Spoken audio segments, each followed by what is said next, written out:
Hey, what's up, people? I'm back. My voice is back. You miss Shut it? up, loser. I love Murder Drones. It's among one of, if not my favorite shows. The characters, the story, for the most part, and just the overall vibe is amazing. That being said, this show's probably has the most room for discussion I've ever seen yet. We have a ton of people making theories and analyses based on the characters and plot points that were barely explored in the show. In my opinion, one that gets overlooked the most is the complicated relationship of V and J. We're given very subtle hints that these two had a lot more than just a coworker boss relationship. Some have many possibilities, while others just give us more of a direct answer. So in this video, I'll be going over every interaction these two have had, what they might mean, and my personal stance on this debate. Warning, this video will contain spoilers for the Murder Jones series. If you haven't watched the show yet, I highly recommend you do before you watch this. Also, some of the points I make in this video are my interpretation. You're welcome to disagree with me, but please do so respectfully. Now let's begin. V and J are two of the three main disassembly drones in Murder Drones. They, like the rest of the disassembly drones, are on a mission to kill any drone they see in plain sight. V is the most outwardly sadistic one of the bunch, wallowing at all the pain and murder she causes, only to just go, I still feel nothing. whenever she's not gleefully murdering someone, she's being an absolute jerk to N and Uzi, especially in the earlier episodes. But wait, we only scratched the surface, my friend. The finale of Murder Drones reveals that she's been wearing a mask this entire time just to keep her and safe from child behind the slaughter herself, Sin. In the end, though, she stepped up, defeated Singh along with N and Uzi, and now she's living it with her Robo Bestie Poo and her Dino Dog. She arguably has the best character development in the entire show. It's one of the most tragic stories ever, going from a quiet, sweet maid to a broken serial killer. But she improved for the sake of her friends and the universe, and that's just a beautiful arc for me. Then there's Jay, probably the exact opposite. Jay is the leader of the Disassembly Drones, who has 11 minutes of freaking screen time. She's shown to be a narcissist who cares deeply about following orders and pleasing higher authority, whether that be Tessa, the Elliots, or Sin. We hardly see her after the pilot, where she died monologuing, like, Jay, who is you? Her only other appearances that actually matter story wise was episodes 5 and 8. In 5, we learned about her old life as a maid, where she had a seemingly close relationship with Tessa and hated Sin. And then all that exposition is ruined in episode 8. She's revealed to be working for Sin, the one who skinned her friend and wore her like a William Afton abomination. Please forgive my outburst, but if we're being real for a second, Jay isn't an outright terrible character. She tells a very sad story and a scary tale, one that shows that what would happen if you had no one to look out for you. The amount of pain she must have gone through is very untalked about in the show. She had to witness the death of her friend against her will, work with the very monster who killed her out of fear, and worst of all, she can't even escape it, since Sim will just have another clone of her ready, thus continuing the cycle.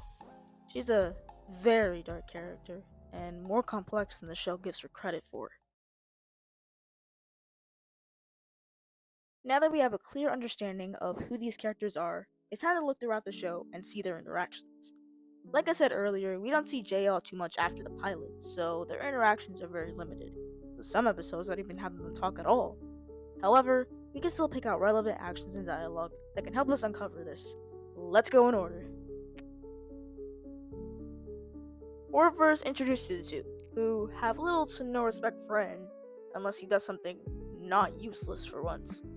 Once the two break into the colony, V immediately goes for that guts. Here, we see Jay slightly smirk out of pride, which can mean many things, but we'll get to speculation later. Finally, we see Jay and V team up against N and Uzi with zero hesitation and a bit of delight. In N's flashback in the beginning of the episode, when N gets pushed, we see V have a great level of concern and fear. V also tried to kill Uzi. I'll explain why this is significant later. The only real mention of Jay from V we get is when V was telling N Just you and me, Anne. in a disheartened and kind of worried way. Although we don't get any physical interaction or direct mention of Jay in this one, V is more eager than ever to hunt down Uzi and finish her for good. She even tells N a line that we will see later on.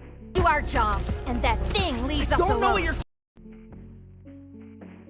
You know, for a flashback episode, we'd expect to get something crucial to piece together the relationship they had back then and tie it into the present. But no. Instead, Jay calls V, who was taken over by the Solver, a coma patient, and that's pretty much it. Damn, Yaxter was right. This episode sucks! Jay fans' favorite episode. We see Jay again. She's back with her gang. We can finally get some delicious character interaction. Jay, mind my ship. Of course, boss. We can never fucking win, huh? But there are things I want to point out. One, V comments, classic Jay, once Jay starts aura maxing.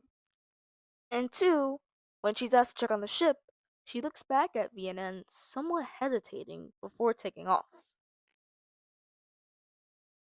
This interaction will make zero sense without the context we get in the finale, so let me explain. The person Lizzie is texting here is V, who is busy fighting a Sentinel army for her dear life. She messages Lizzie to tell her to distract Jay until she got there, which leads us to the real action of this video. This is a heavy episode to cover about this topic, and it's the reason why I've been dying to make some sort of analysis video on these two. So in this episode, Jay is revealed to be working for Sin, as stated previously. When she's about to kill Glorious King and Blondie, V pulls up in the most dramatic, badass way possible, and immediately begins to rock Jay's shit. Here, we actually learn that V knew about Sin and the disguise too. However, Jay and V had some kind of promise. Jay promised V that Sin would leave them all alone if they just did their jobs of killing all the worker drones and the absolute Solver host.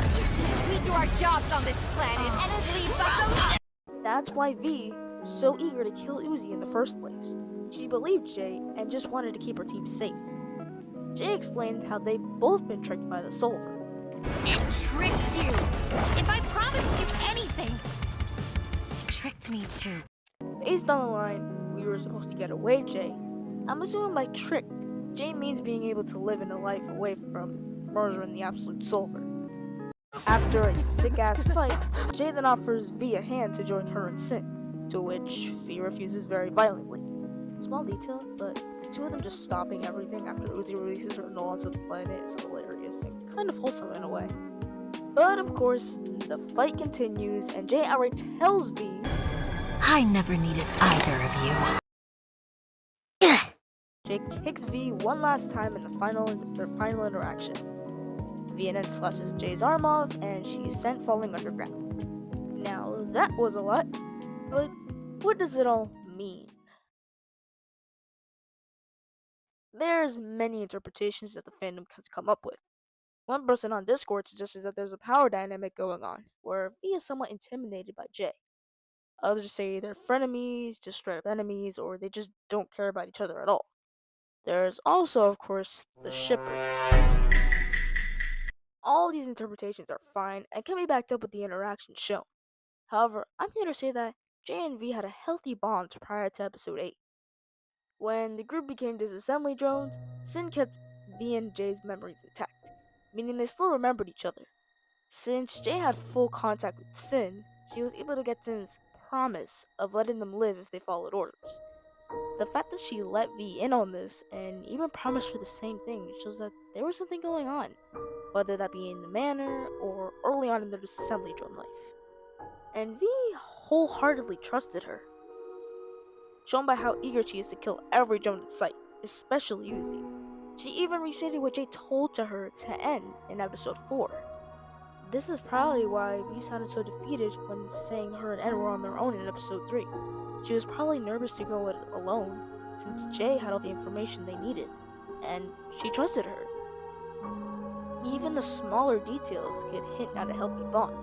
like the smirk of approval and maybe even pride from Jay in the pilot when V was impaling Gloria's cape. It's kind of giving a "you go girl" vibes. This can also be hinted at in episode 6, with Jay bragging about her being effective and V smirking, commenting, "classic Jay." Oh, but what about Jay betraying her in N? Look, I am not gonna go into depth into why Jay joined Sin, since that'll shut this video out too long, but I will say that Jay at least felt remorse. We could see this through her facial expressions and tone. In episode 6, before she leaves, she looks back at N and V, clearly hesitating before blurting out a very uncertain, "of course, boss." Episode 8 is littered with these moments. We constantly see Jay upset before firing at V. Also, notice how the tone of her voice changes. And it leaves us alone! It tricked you! If I promised you anything, it tricked me too. And if Jay didn't care about V at all, then why did she offer her a spot on the winning team with Sin? A big reason why Jay joined Sin in the first place is because she believed Sin was unstoppable. She wanted to give V that same kind of security.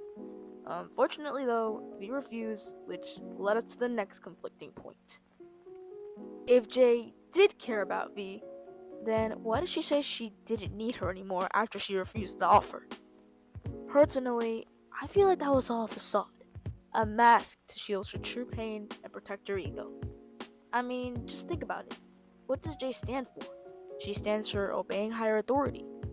We also see how much self-confidence she has, so we'd assume that she wouldn't want to be caught being vulnerable. Plus, we all know she's forced to work with the world-ending horror who's literally wearing her best friend.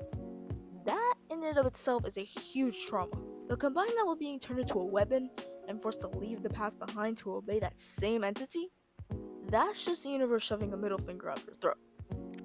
I personally think of it as how V acted in the beginning of the series. She's sadistic and laughs childishly at the thought of harming others. She also forgets that N even exists. In the finale, however, V confesses that it was all an act, not only to keep her and N safe, but to shield all her feelings of sadness and fear. I believe that that's happening to Jay here. Unlike V though, she's fully submitted to the mask and decided to cut all ties with her and the past. Basically, she gave up, and that's what caused her downfall, unfortunately. So, in conclusion, I believe Jay and V's relationship is a healthy one that was turned around by betrayal. They trusted each other, maybe even liked each other, but things unfortunately don't last forever. Sorry, Olero shippers. But what are your thoughts? Do you agree or disagree? Let's discuss it all in the comments. Thanks so much for watching and have a great rest of your day. Peace!